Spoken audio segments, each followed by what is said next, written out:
আমি জমিয়তৰ টিম এই প্ৰহৰ ৰদত আই মাতৃসকলৰ সন্মুখত থিয় হৈছো। গতিকে আপোনাৰ ওচৰত হাত জোৰ কৰি অনুৰোধ কৰিছো মাননীয় মুখ্যমন্ত্ৰী মহোদয়, জমিয়তৰ মঞ্চৰ পৰা এই মানুহখিনিক আৰু কষ্ট নিদিব। আহক, কোনোবা যদি মানৱ দৰেদি মানুহ আছে, হৃদয়ত অলপ যদি মমতা আছে, আমাৰ এই আই মাতৃসকলৰ চকুৰ পানী চাই যাওক। আমাৰ আই মাতৃসকলৰ চকুৰ পানী চাওক। এই আই চকুৰ পানী ব্ৰহ্মপুত্ৰৰ ঢৌতকৈ আৰু ভয়ংকৰ হব। এই আই মাতৃসকলৰ চকুৰ পানী লুইতৰ ঢৌতকৈ ভয়ংকৰ হব। এই আই মাতৃসকলৰ চকুৰ পানী এটা সময়ত মনত ৰাখিব, অচলে নাযায়। এই মানুহখিনিক কষ্ট হ'ব নালাগে, আশ্ৰয় দিয়ক। মাননীয় মুখ্যমন্ত্ৰী মহোদয়, আপোনাক বিনম্ৰভাৱে অনুৰোধ কৰিছো। মানুহবিলাক বাংলাদেশী নহয়, বন্ধাযুক্ত নাগৰিক নহয়, এওঁলোক দখলদাৰী মানুহ নহয়।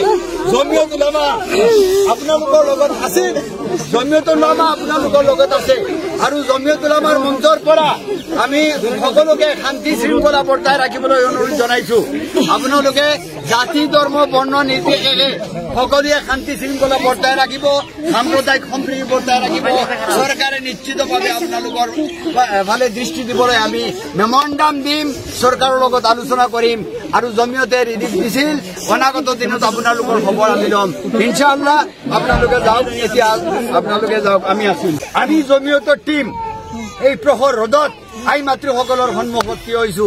গতিকে আপোনাৰ ওচৰত হাত জোৰ কৰি অনুৰোধ কৰিছো মাননীয় মুখ্যমন্ত্ৰী মহোদয়, জমিয়তৰ মঞ্চৰ পৰা এই মানুহখিনিক আৰু কষ্ট নিদিব।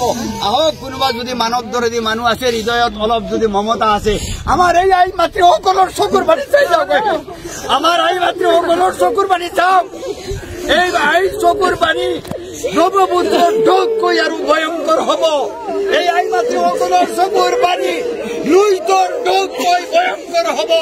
এই আই মাতৃসকলৰ চকুৰ পানী এটা সময়ত মনত ৰাখিব, অচলে নাযায়। এই মানুহখিনিক কষ্ট হ'ব নালাগে, আশ্ৰয় দিয়ক। মাননীয় মুখ্যমন্ত্ৰী মহোদয়, আপোনাক বিনম্ৰভাৱে অনুৰোধ কৰিছো। মানুহবিলাক বাংলাদেশী নহয়, বন্ধাযুক্ত নাগৰিক নহয়, এওঁলোক দখলদাৰী মানুহ নহয়। জমিয়ত উলামা আপোনালোকৰ লগত আছে, জমিয়ত উলামা আপোনালোকৰ লগত আছে। আৰু জমিয়ত উলামাৰ মঞ্চৰ পৰা আমি সকলোকে শান্তি শৃংখলা বৰ্তাই ৰাখিবলৈ অনুৰোধ জনাইছো। আপোনালোকে জাতি ধৰ্ম বৰ্ণ নিৰ্বিশেষে সকলোৱে শান্তি শৃংখলা বৰ্তাই ৰাখিব, সাম্প্ৰদায়িক সম্প্ৰীতি বৰ্তাই ৰাখিব। চৰকাৰে নিশ্চিতভাৱে আপোনালোকৰ ফালে দৃষ্টি দিবলৈ আমি মেমৰেণ্ডাম দিম, চৰকাৰৰ লগত আলোচনা কৰিম। আৰু জমিয়তে ৰিলিফ দিছিল, অনাগত দিনত আপোনালোকৰ খবৰ আমি ল'ম ইনশাআল্লাহ। আপোনালোকে যাওক, এতিয়া আপোনালোকে যাওক, আমি আছো জনোচ্ছেদিত ৰাইজ এনে